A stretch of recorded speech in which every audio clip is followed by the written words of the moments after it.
Muy buenas noches, amados hermanos. Dios los bendiga en esta preciosa y maravillosa noche. Los saluda su hermano y amigo David Ortega. Es un honor para mí el poder estar en esta preciosa noche.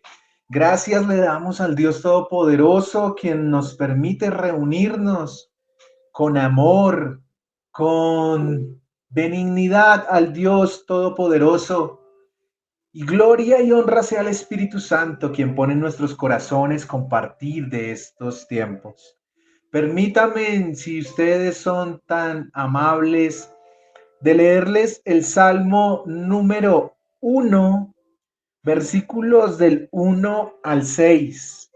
Dice la palabra del Señor. Salmo 1, el justo y los pecadores se titula este salmo. Bienaventurado el varón que no anduvo en consejo de malos, ni estuvo en camino de pecadores, ni en silla de escarnecedores se ha sentado, sino que en la ley de Jehová está su delicia, y en su ley medita de día y de noche. Será como árbol plantado junto a corrientes de agua, que da su fruto en su tiempo, y su hoja no cae, y todo lo que hace prosperará. No así los malos, que son como el tamo que arrebata el viento. Por tanto, no se levantarán los malos en el juicio, ni los pecadores en la congregación de los justos, porque Jehová conoce el camino de los justos, mas la senda de los malos perecerá. Inclinemos nuestros rostros, amados hermanos, para tener este tiempo de oración. Señor Dios Todopoderoso, gloria y honra te damos, Señor, porque los tiempos, los días, Señor, son tuyos, Padre Celestial. Tu palabra dice, Señor, que un día para ti es como 1000 años y 1000 años como un día, Señor. Para el hombre, Señor, su vida es como la neblina, que de un momento viene y se va, Señor. Pero como lo dice este exhortante salmo, Señor, en tu escritura, bienaventurado el varón que no anduvo en consejo de malos, Señor. Bienaventurado, gozoso, feliz somos, Señor, porque no escuchamos la voz del enemigo, sino que escuchamos la voz del buen pastor. Gloria y honra sea para ti, Señor, porque dispones de estos tiempos, Señor, en los que de pronto el mundo, Señor, está presto a escuchar el enemigo, a adorarlo, a alabarlo, Señor, cuando deberías ser a ti. Pero aún así tú levantas un remanente, Señor, un remanente que no merece nada, Señor, porque no lo merecemos. Pero aún así, en tu misericordia, Señor, en tu grandeza, en tu bondad, nos permites acercarnos, Señor. Hoy con temor y temblor, Señor, rogándote que no nos permitas ir por el camino de los pecadores, Señor, ni sentarnos en sillas de burladores, Señor. Te rogamos que este tiempo sea para ti, para gloria y honra tuya, Señor. Hoy donde el mundo, Señor, exalta al enemigo, nosotros te exaltamos a ti, Señor. Y rogamos porque sea tu Santo Espíritu tocando muchas más almas para que salgan del engaño en el que están, Señor. Te ruego, Padre Celestial, que tu gloria y tu honra llegue, Señor, a todos los rincones de la tierra, del universo, Señor, para que podamos ver, Padre Celestial, el cumplimiento de tus promesas escritas en tu ley, Señor. Ayúdanos a deleitarnos, Señor, que nuestra delicia sea la ley del Dios Todopoderoso. Ayúdanos a meditar en ella de día y de noche, Señor. Que en cada cosa, situación, problema, circunstancia que pasemos, Señor, tu palabra venga a nosotros y sepamos cómo actuar con la guía de tu Santo Espíritu, Señor. Reclamamos, Señor, tu hermosa y preciosa presencia, Señor. En oración, con temor y temblor, Señor, nos hacemos a un lado para que sea tu Santo Espíritu hablando a nuestros corazones, Señor. Toma la voz de este tu siervo, Señor, y la de mis hermanos, y la de que de pronto usarás, Señor, para tocar otros más. Que sea para tu gloria y honra este tiempo y no para el hombre. En el nombre que es sobre todo nombre, el nombre de Cristo Jesús, levantamos esta oración. Amén y amén. Dios los bendiga, amados hermanos. Qué bendición para mí poder compartir de este tiempo. Es un regocijo cada vez que el Señor me permite llevar de su preciosa y maravillosa palabra. Bueno, hemos estudiado muchos temas, la verdad, ya llevamos más de 2 años, por la gloria de Dios, llevando un poco de su palabra, un poco de lo que por gracia se nos ha dado, por gracia o se debe dar. Y este último tema que hemos tocado ha sido un tema muy confrontante. El tema del pecado, amados hermanos, es un tema que nadie quiere escuchar. Es un tema que muchos lo que hacen es sencillamente tomarlo como si fuera un café. Lo tomas, lo degustas y si te sienta bien lo pasas y si no, no. Pero esa no es la finalidad de compartir sobre el pecado y la problemática que tenemos. Hoy, como lo manifestábamos a nuestro buen Dios en la oración, pues el mundo está celebrando. Básicamente lo que está haciendo es darle culto al diablo. Eso es lo que se hace hoy, desafortunadamente, y no solo hoy. Hoy se intensifica mucho más y durante todo el mes de noviembre, pero la verdad, los 365 días del año se hace esto. Se le da culto al que no se debe dar. Y la idolatría pagana está por todo lado. Y es por eso que tenemos que hablar del pecado. Y es por eso que tenemos que ser confrontados con él. No por un hombre, porque ¿quién soy yo para decir tú eres o no eres? No. Es la palabra la que tanto a ti como a mí nos muestra en un espejo. Y la palabra es tan exacta que revela las profundidades de nuestro corazón, así nosotros no lo queramos aceptar. Y el pecado que hay en nosotros, que hemos aprendido en estas ya 9 enseñanzas, nos ha llevado a entender, y es lo que anhela mi corazón, de la necesidad de darnos cuenta que somos pecadores y que necesitamos a nuestro Salvador, a nuestro Señor, a Cristo Jesús, para poder salir de la inmundicia en la que de pronto hoy te puedes llegar a encontrar, o de donde sabes que Dios te sacó y te tomó y que no puedes volver ahí, que no podemos volver ahí. Porque cualquiera de nosotros no está exento que le pase como el perro que se come el vómito y como el cerdo que después de ser limpio vuelve y se revuelca en la porqueriza. Y eso sucede con el pecado, que muchos de pronto en un momento de euforia creemos haber recibido a Cristo, creemos conocer a Dios, pero a la verdad, al primer, perdóname la palabra, papayazo que tenemos, nos revolcamos en la porqueriza del pecado o nos comemos el vómito del pecado. Y hoy el Señor nos exhorta en esta última enseñanza sobre el pecado a que no sea así, a que hoy pongamos en las manos de Dios esos pecados ocultos que Él ya sabe, que Él conoce, pero que nosotros de pronto no hemos podido soltar. Todos nosotros tenemos eso desafortunadamente. Y debemos ponernos a cuenta con el Dios Todopoderoso. Teniendo en cuenta esta introducción pequeña, quiero recordarles la temática que hemos venido desarrollando.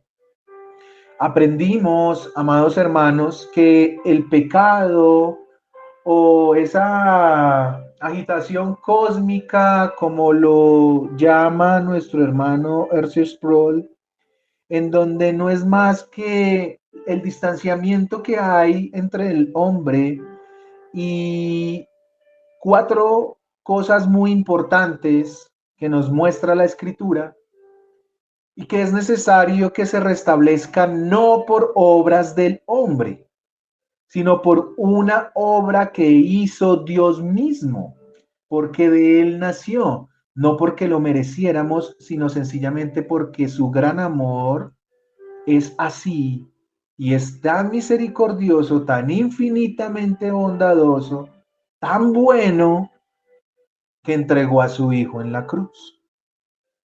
¿De qué se separó el hombre? De la naturaleza. Se separó claramente de Dios. Se ha separado de su prójimo, de sí mismo y de él, de su comunión interna, de la coherencia que debe haber entre lo que pensamos, decimos, sentimos y hacemos. No hay coherencia entre el hombre y ninguno de estos cuatro ítems o características que han sido distorsionadas por el pecado. Y vimos la importancia tan necesaria que tiene el hombre de reconocer su pecado, porque como lo decíamos al principio, muchos dicen, no, pero es que el pecado es algo que se inventó el hombre, unas personas por allá religiosas y fanáticas que no tuvieron nada más que hacer, que estaban muy desocupados y necesitaban amargarle la vida a los demás. Así es como muchas veces nos miran cuando hablamos de estos temas. Porque cuando hablamos de que Dios tiene un propósito bueno para ti, que tú vas a ser restablecido económicamente, que tu salud Dios la va a restaurar, que ten fe que todo va a cambiar, como que el tema no se ve de la misma manera, como que no somos tan fanáticos, como que qué tan bueno es esa persona, mira, cómo tiene esos deseos de bienaventuranza, de gozo y de paz para el prójimo. Y aunque eso es verdad y debe ir dentro del creyente, el evangelio no es ese. Ese no es el evangelio. Eso no fue lo que predicó Cristo. No fue lo que predicaron los apóstoles. Y mucho menos fue lo que predicaron los profetas en el Antiguo Testamento. Entonces, si tú no entiendes que cuando estás hablando del pecado, estás hablando de que tú has errado a la ley de Dios, de que te has desviado del camino, de que te has rebelado contra Dios, pues tú no sientes y no ves la necesidad de reconocer tu pecado. Y no solo tu pecado, sino tus pecados, porque no es uno, son bastantes pecados. Unos los cometemos por comisión, lo hacemos deliberadamente, lo sabemos y aún así lo hacemos. Otros por desconocimiento, pero ninguna de los dos, pues a la verdad, Dios los pasa por alto. Él nos perdona, sí, Él nos perdona, si de corazón estamos arrepentidos. Y es un proceso de pronto para cambiar hábitos, sí, pero el Señor puede restaurar un corazón en el momento en que Él quiera. Los cambios en tu vida son un proceso porque Él es el alfarero, sí, pero el corazón Él lo puede restaurar en un solo instante. Si tú verdaderamente tienes dispuesto tu corazón, este es el momento para que Cristo, no una persona, no una iglesia, no un lugar, no un templo, te cambie. Es Cristo el que te debe y te quiere cambiar. Pero si tú no reconoces todo lo que has hecho, pues va a ser muy complicado.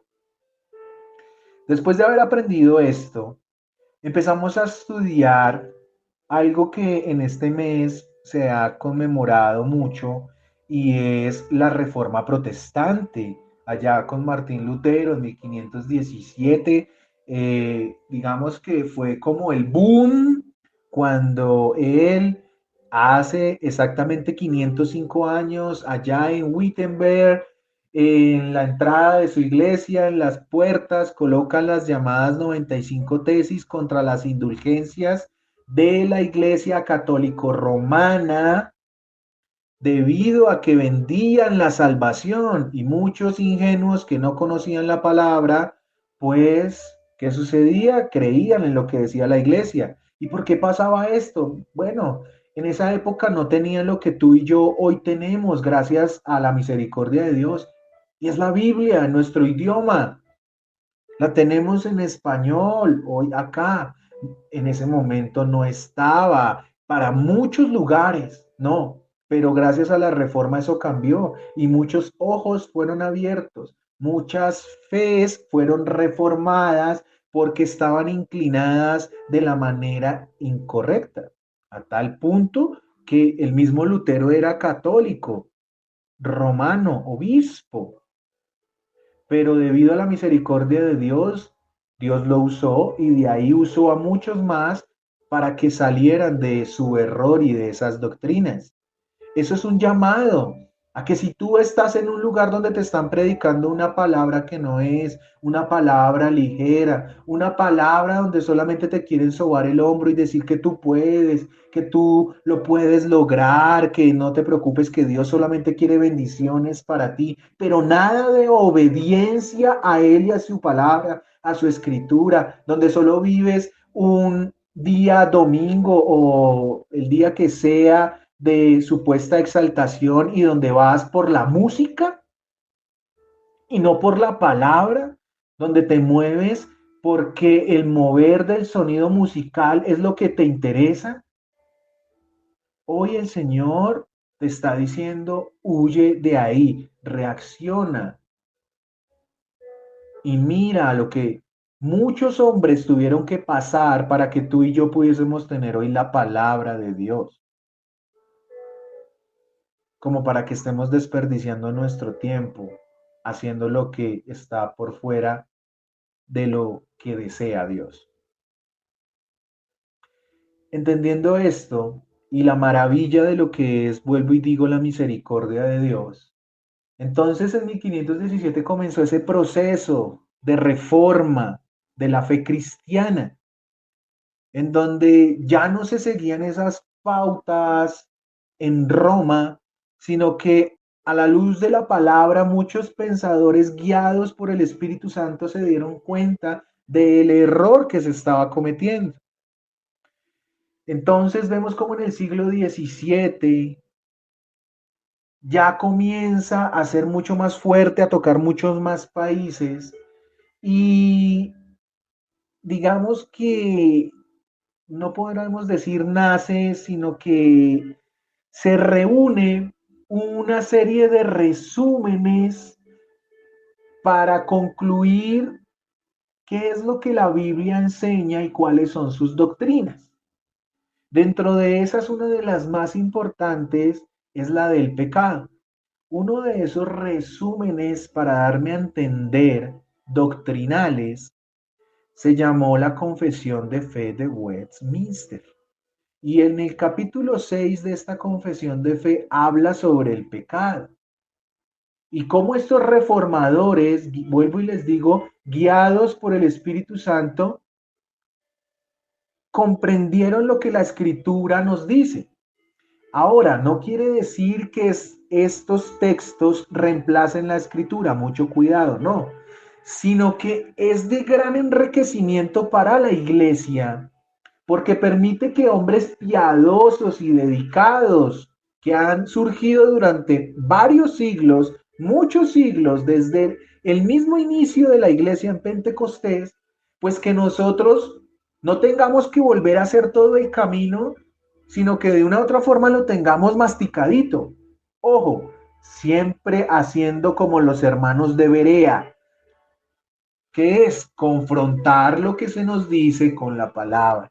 Si hay algo que a ustedes no los convence, que como que está raro, como que esto está muy enredado, ¿a dónde debemos ir? A la escritura.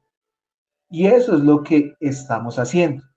Entonces ese capítulo 6 de la Confesión de Fe de Westminster, que me habla sobre el pecado, me da unas pautas principales para yo entender por qué es que hoy en día está el pecado, cómo se originó, cómo evolucionó, qué conllevó, qué consecuencias tuvo y qué consecuencias tendrá si tú sigues tapándote los oídos a reconocer tu pecado y que Dios transforme tu vida por medio de la obra redentora que ya hizo Cristo Jesús. Hemos visto cuatro de los subpuntos de ese capítulo 6. El capítulo 6 trae 6 puntos y ya hemos visto cuatro y con la ayuda de Dios vamos a ver rápidamente esos dos que faltan.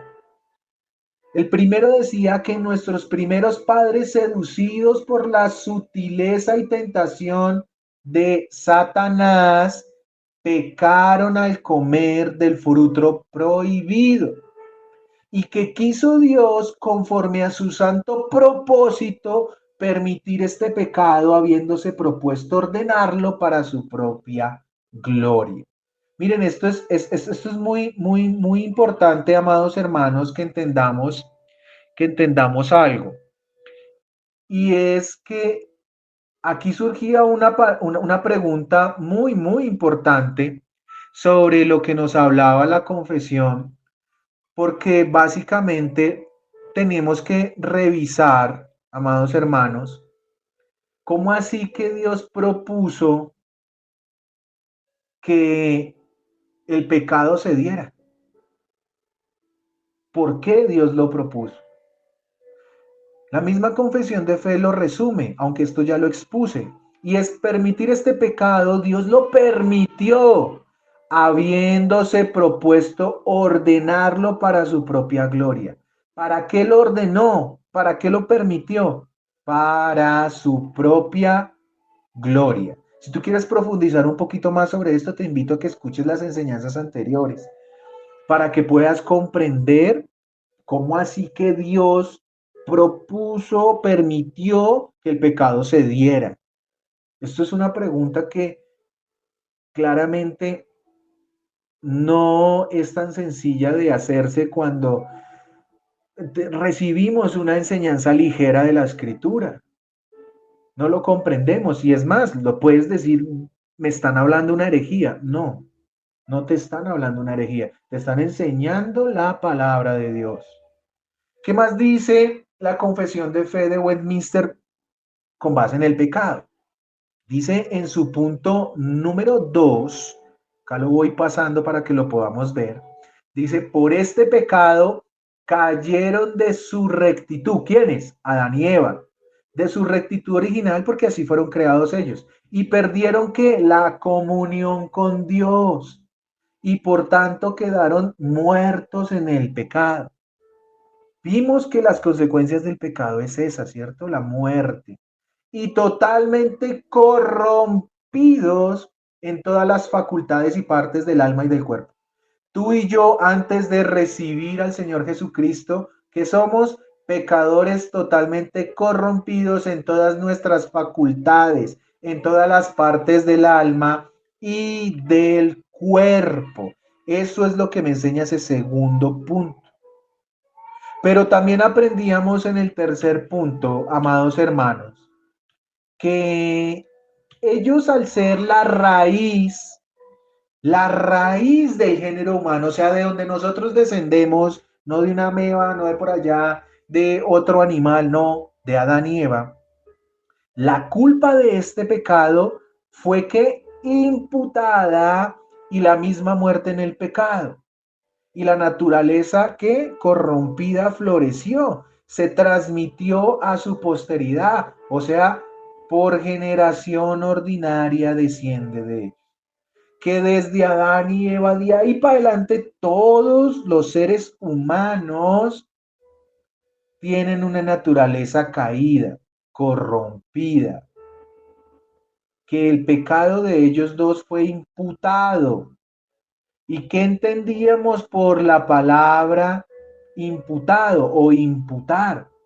Atribuirle a uno la cuenta del otro.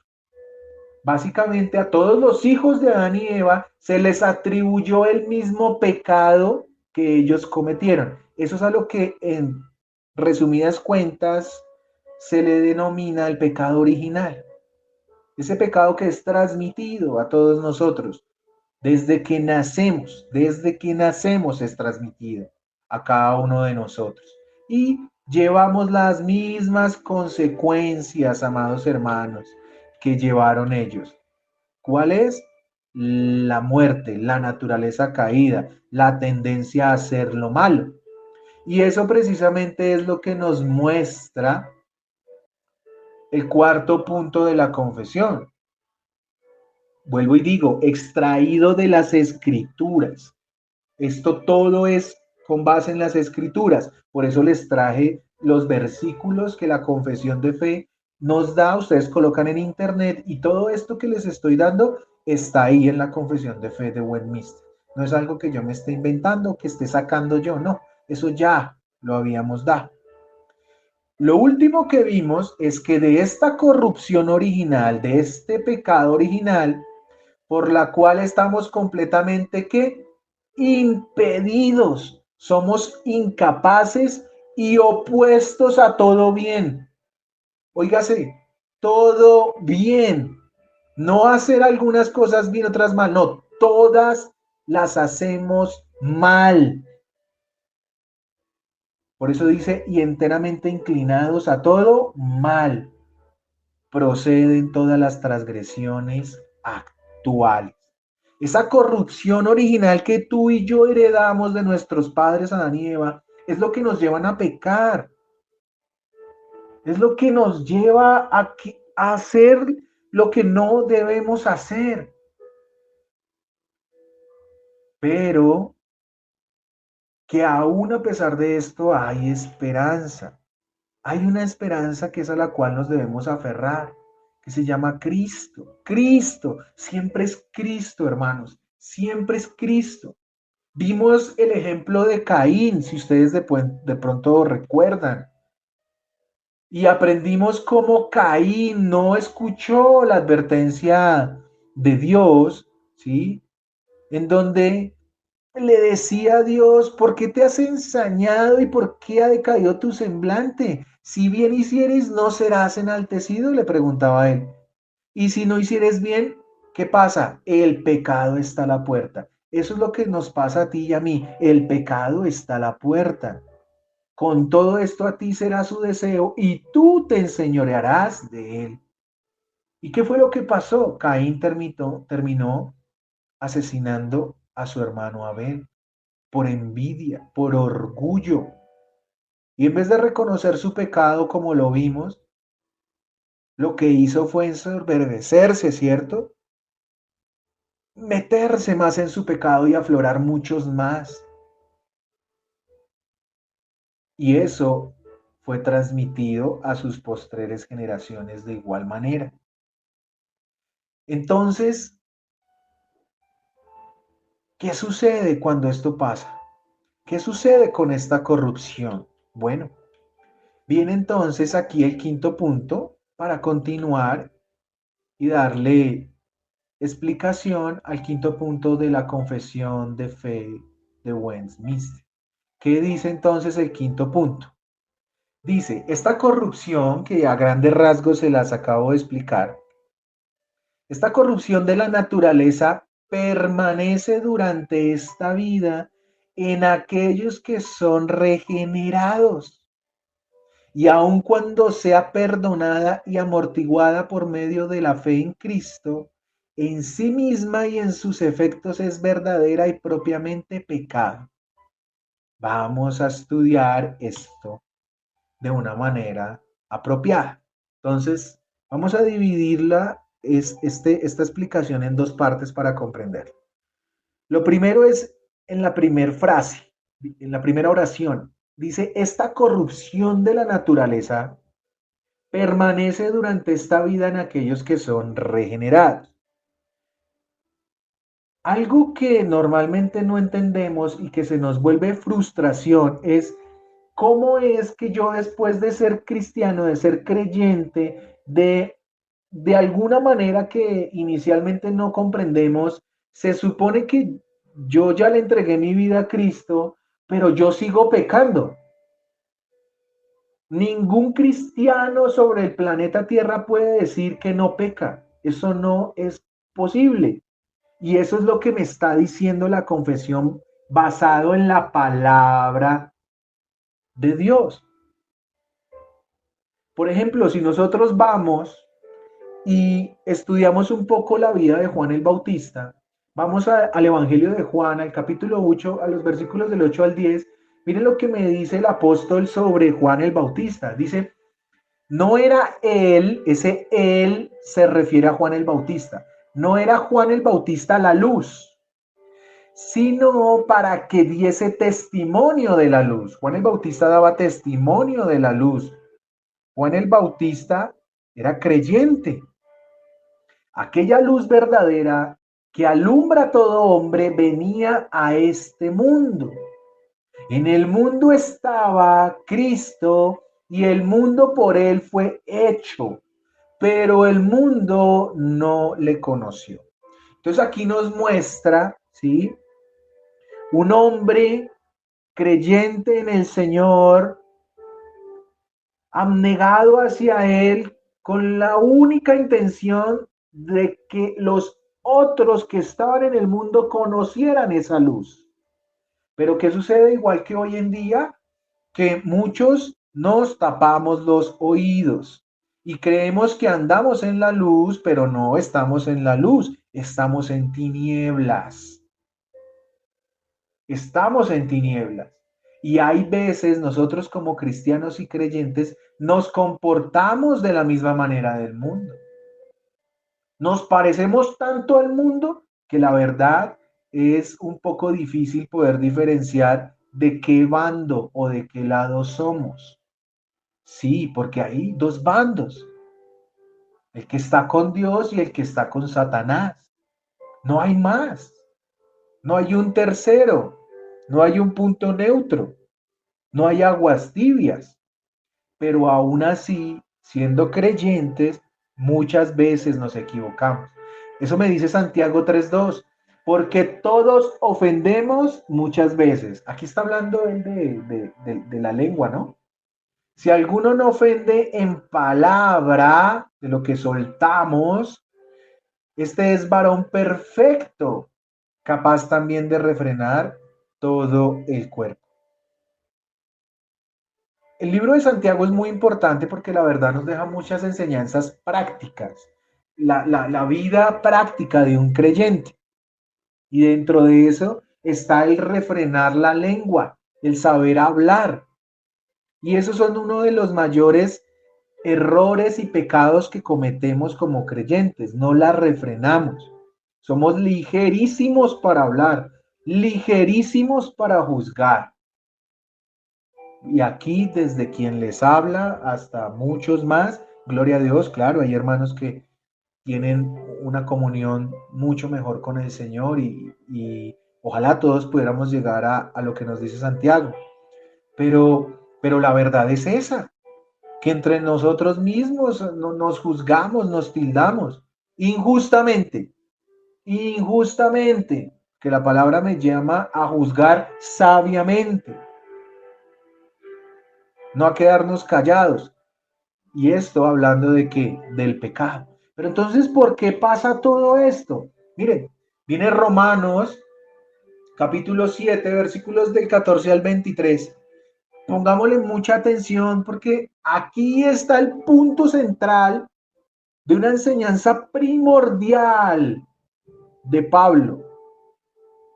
Les recomiendo una enseñanza del pastor Sudel Michelin que se llama Miserable de mí, que explica este pasaje. Búsquenlo por YouTube, por favor. Y ojalá puedan interiorizar a más profundidad. Yo solamente se los tocaré porque no tenemos más tiempo. Pero mire lo que dice la palabra. porque sabemos que la ley es espiritual. Aquí está hablando Pablo, amados hermanos, de que la ley no es mala. Él viene hablando ya en sus capítulos anteriores sobre la ley. Y él acá dice, es que la ley es espiritual, la ley no es carnal. Pero ¿qué dice él? Mas yo soy carnal. Pablo, el apóstol, dice, yo soy carnal. ¿Cómo no tú y yo? Y miren, vendido al pecado. ¿Pero por qué él dice eso? Porque lo que hago no lo entiendo. ¿No te ha pasado eso? Pues no hago lo que quiero, sino lo que aborrezco. ¿No te ha pasado? A mí sí. En que hago algo y digo después, Dios mío, ¿cómo fui capaz de hacer esto? ¿Por qué lo hice? Y entra uno en un conflicto terrible a tal punto que han habido momentos hasta que nos podemos cuestionar, yo de verdad soy creyente, yo soy cristiano de verdad y haciendo estas barbaridades. Y sigue Pablo, versículo 16, y si lo que no quiero, esto hago, apruebo que la ley es buena. De manera que ya no soy yo quien hace aquello, sino el pecado que mora en mí. Y yo sé que en mí, esto es en mi carne, no mora el bien, porque el querer el bien está en mí, pero no el hacerlo. Hay que tener mucho cuidado, amados hermanos, porque de aquí se desprende una enseñanza y una herejía terrible llamada el gnosticismo, donde dice que la carne es mala y el alma es buena. Y esto lleva a la conclusión de los gnósticos a decir que Cristo no vino en carne, que Él no se hizo carne. ¿Por qué? Porque si Dios es bueno, ¿cómo va a materializarse en algo que es malo? Y sabemos que esto no es así. Entonces, mucho cuidado con no entender de que Pablo me está siguiendo una enseñanza gnóstica. No, él no está diciendo eso. Ya vamos a seguir en la explicación, pero por favor, eso no es lo que él está diciendo. ¿Qué dice él? Porque no hago el bien que quiero, sino el mal que no quiero. ¿No te pasa eso? Yo no quiero gritar a una persona, pero y la grité. Yo no quería mirar mal a alguien, pero Dios mío, lo miré. No debí haber hecho esto, pero lo hice. Y si hago lo que no quiero, ya no lo hago yo, sino el pecado que mora en mí. Les hago una pregunta. ¿Pablo era creyente en este momento que le está escribiendo a los romanos? Por supuesto. Entonces, si a Pablo le pasaba eso, tú te crees mucho mejor que él para decir que a ti no, que no te afecta, que tú eres santo, que el pecado supuestamente ya no está en ti. No, aún habiendo sido regenerados por el Espíritu Santo, aún así todavía hay algo en nuestro cuerpo, como ya lo veremos, que es lo que nos lleva a hacer el mal. Porque según el hombre interior, me deleito en la ley de Dios. Entonces acá Pablo ya me habla de un hombre interior, de ese hombre hecho por el Espíritu Santo, ¿cierto? Nueva criatura, dice en 2 Corintios. Ese hombre interior ahora es esa nueva criatura. Y esa nueva criatura sí se deleita en la ley de Dios. Pero recuerden, esa nueva criatura es espiritual. Todavía no hemos sido regenerados en términos corporales.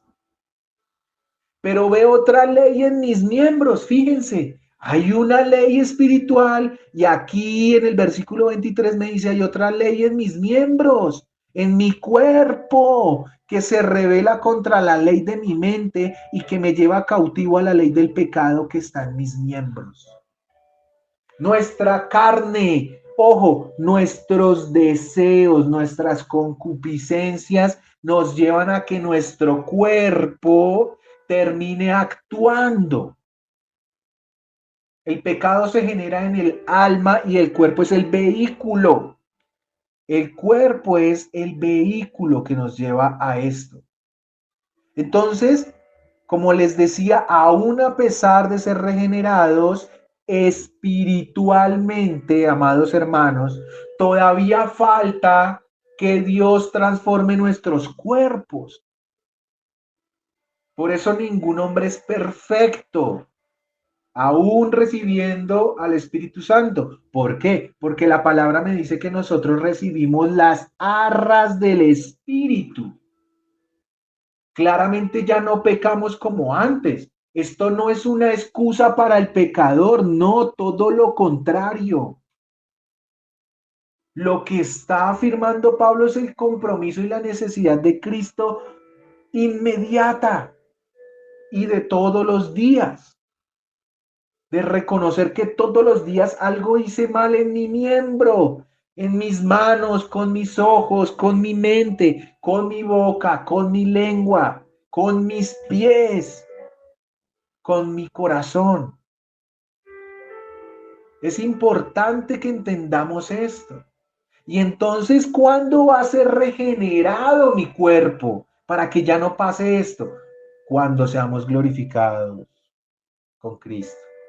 Y eso solamente va a pasar en el cielo. Primera de Corintios, no está acá en mi estudio, pero es Primera de Corintios, capítulo 15, versículos del 50 al 52. Primera de Tesalonicenses, capítulo 4, versículos del 13 al 18. Ahí, donde en un abrir y cerrar de ojos el Señor nos va a transformar. Y vamos a recibir ahora sí un cuerpo como parecido al de Cristo. Y ya no vamos a estar sujetos a la ley del pecado, a esta ley de en mis miembros que me lleva a pecar, sino que voy a vivir en santidad, porque es que voy a estar ahora en la presencia absoluta de Dios. Espero que estemos pudiendo entender esto que el Señor nos está trayendo, amados hermanos. No es fácil de explicar, pero el Espíritu Santo es quien convence de pecado, de justicia y de juicio. Lo primero que convence el Espíritu Santo es de qué? De pecado, de pecado. Tú quieres ser prosperado en muchas cosas, pero todavía no has reconocido tu pecado. Eso no tiene razón de ser, por lo menos no para Dios. Entonces nadie puede decir que está libre de pecado. Nadie, nadie, ni el Papa, que dicen que es el representante de Dios en la tierra. Señor bendito, ¿cómo es posible que teniendo la Biblia en español ni siquiera cojamos y la leamos? Proverbios 29. ¿Quién podrá decir, yo he limpiado mi corazón, limpio estoy de mi pecado? ¿Quién podrá decir? ¿Alguno de nosotros se podrá parar frente al Dios Todopoderoso y decirle, yo soy limpio, Señor, tú no me conoces? No es así. Eclesiastés 7:20, ciertamente no hay hombre justo en la tierra que haga el bien y nunca peque. Amados hermanos, más claro, no hay hombre justo en la tierra que haga el bien y nunca peque. Pero cuidado, vuelvo y les digo, esto no me puede llevar a mí a concluir que entonces como yo peco, peco, rezo y empato. No pasa nada. No, no, no, no, no. Eso no es lo que me dice el Señor. Todos nos equivocamos, sí, claro que sí. Por algo el Señor Jesús lavó, limpió los pies de sus discípulos. Ustedes recordarán allá en el Evangelio de Juan, cómo el Señor comienza a mostrar lo que se debe hacer para cada uno de nosotros como hermanos. Allá en el capítulo número, ¿qué? Número 13. Juan 13, léanlo cuando tengan un tiempo. Y Pedro se levanta y dice, no, Señor, yo no voy a dejar que tú lo hagas. Pero el Señor le dice, si tú no lo permites, no podrás participar o estar conmigo en lo que vendrá. Se los estoy parafraseando. Y entonces Pedro, como de pronto muchos de nosotros somos, Señor, no me limpies los pies, lávame todo, trae una manguera, jabón, espuma y dale. No, el Señor nos dice, no, necesitas limpiarte los pies, porque ya habéis sido limpio por la palabra que os he traído. Entonces, nosotros, los que recibimos a Cristo, ya fuimos limpios, ya somos salvos. La salvación no se pierde, pero tú debes tener cuidado, porque si tú sigues igual o peor que cuando estabas en el mundo, pues yo dudaría mucho de que verdaderamente hayas sido limpio, hayas sido salvo. De pronto crees que lo fuiste y estás siendo engañado por ti mismo. ¿Mm? Entonces, es importante entender que todos, así hayamos sido regenerados, pecamos. Por eso siempre, y gloria a Dios que es así. ¿Ustedes se imaginan si no fuera así? Si no más de esta manera somos orgullosos y nos creemos y podemos ver hermanos que, mejor dicho, levitan, por dar una palabra, levitan completamente, no saludan a los otros hermanos, ellos son muy santos, no se puede tener una conversación con ellos, es más difícil conseguirlos a ellos que al presidente. Fijémonos al extremo al que nos vamos. No, todos somos iguales, todos somos pecadores ante los ojos de Dios. Y si no fuera por Él, todos estaríamos consumidos en el infierno. Entonces aquí viene la segunda parte del punto 5, ¿cierto? Entonces volvamos a leerlo primero para que entendamos la conclusión. No alcanzo a darles el punto 6, pensé que alcanzaba, pero no. En nuestra próxima enseñanza lo terminaremos. Pero terminemos este punto. ¿Qué dice la parte B del punto 5 del capítulo 6 de la Confesión de Fe de Westminster? No nos olvidemos dónde es que estamos parados. ¿Qué nos dice la confesión? Esta corrupción de la naturaleza que permanece durante esta vida en aquellos que son regenerados, como ya vimos, y aun cuando sea perdonada y amortiguada por medio de la fe en Cristo, en sí misma y en sus efectos es verdadera y propiamente pecado. Es importante entender que aunque Dios, volvamos y lo mencionamos, nos perdona, es lo que quiere decir amortiguada, resortada, ¿sí? Como que ya no viene lo mismo. Esa corrupción, ese pecado de la naturaleza, por medio de la fe, oígase, por medio de la fe, no de obras, ¿sí? Pues en sí mismo los efectos que produce esa corrupción de la naturaleza son verdad y a la verdad es que esos efectos se materializan en el pecado. Eso es lo que me está diciendo. Ahora, ¿cómo sustentamos eso en la palabra de Dios? Lo tienen ahí, Romanos 7, del 5 al 8. O sea, es irnos atrás del pasaje que estábamos aprendiendo ahorita. Porque mientras estábamos en la carne, dice Pablo, las pasiones pecaminosas que eran por la ley obraban en nuestros miembros llevando fruto para muerte. Pero ahora estamos libres de la ley por haber muerto para aquella en que estábamos sujetos. De modo que sirvamos bajo el régimen nuevo del Espíritu y no bajo el régimen viejo de la letra. ¿Qué diremos pues? ¿La ley es pecado? En ninguna manera. Pero yo no conocí el pecado sino por la ley, porque tampoco conociera la codicia si la ley no dijera, no codiciarás. Mas el pecado, tomando ocasión por el mandamiento, produjo en mí toda codicia, porque sin la ley el pecado está muerto. Entonces, hermanos, Pablo nos está diciendo, bueno, si supuestamente yo no debo seguir la ley, ¿es porque la ley es mala? No, porque muchos hermanos dicen, no, Cristo ya me salvó, yo no tengo que obedecer la ley. Eso no es verdad. Eso lo que muestra es que todavía debe ser discipulado y afianzado en el conocimiento de las escrituras y que hasta ahora de pronto estás comenzando a conocer de Dios y por eso crees que esa es la interpretación, pero no, eso no es. Lo que nos está diciendo aquí el Espíritu Santo es que la ley de Dios, la palabra de Dios es tan santa, es tan buena, que lo único que hace en ti y en mí es mostrar que somos pecadores.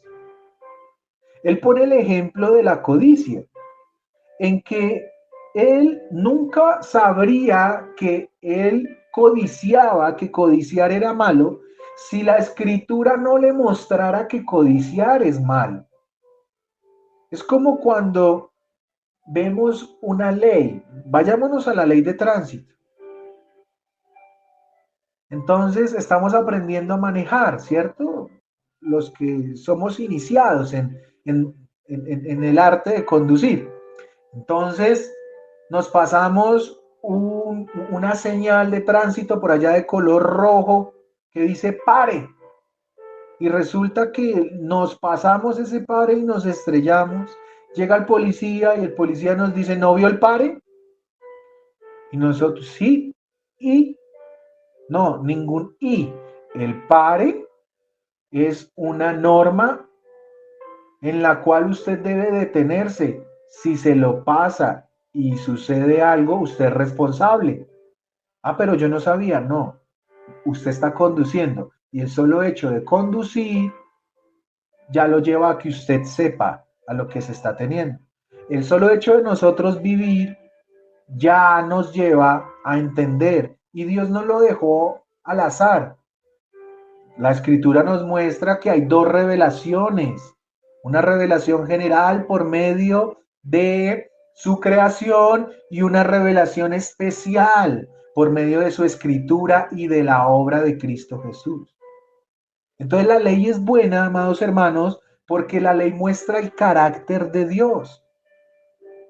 Y si esa ley muestra el carácter de Dios, aún la obra de Cristo no anula la ley. Lo que hace es que ante los ojos de Dios, la paga por desobedecer la ley ya no nos lo van a cobrar a nosotros. ¿Recuerdan la imputación? Ya eso no va a nosotros. Ahora hay algo que se llama un sustituto. Alguien que pagó por mí. A eso se le llama sustitución. Entonces, ¿quién me sustituyó en mi condena? Cristo. ¿En dónde? En la cruz. ¿Y cómo pagó? Con su sangre. ¿Y qué redimió? Mis pecados. ¿Te parece poco? ¿Te parece poco? Tú nunca lo hubieras podido hacer. Por eso Romanos 7:25 me dice, gracias doy a Dios por Jesucristo, Señor nuestro. Así que yo mismo con la mente sirvo a la ley de Dios, mas con la carne a la ley del pecado. Y termina diciendo Pablo en su libro de Gálatas 5:17, porque el deseo de la carne es contra el espíritu. Hay una batalla ahí. Eso fue lo mismo que dijo el Señor Jesucristo cuando estaba en Getsemaní y llevó a los discípulos y les dice, velad y orad, porque a la verdad el espíritu está dispuesto, pero la carne es ¿qué? Débil, débil. Pero él dice, yo ya he rogado, le dijo a Pedro, yo ya he rogado por ti, sabiendo que él se iba a equivocar. El Señor está a la diestra de Dios Padre rogando por ti y por mí, aún sabiendo que nos vamos a equivocar. Pero no es un semáforo en verde para pecar, no. Es un pare que dice alto. La carne es contra el espíritu y el del espíritu es contra la carne. Y estos se oponen entre sí para que no hagáis lo que quisierais. ¿Qué es lo que quisiere el cristiano? Hacer la voluntad de Dios, pero no lo puede hacer. Amados hermanos, espero haya sido de edificación esta corta enseñanza. Espero que con la ayuda de Dios, el Espíritu Santo nos muestre que debemos llegar a los pies de Cristo otra vez, que todos los días pecamos, todos los días nos equivocamos y necesitamos de Él. Que sea Él teniendo misericordia de nosotros y limpiándonos de tanto pecado y cochinada de la que nos hemos untado. Que Dios los bendiga, amados hermanos, y espero con la ayuda del Dios Todopoderoso podernos encontrar en una próxima ocasión, dentro de 8 días, si así lo permite el Dios Todopoderoso. Que Dios los bendiga.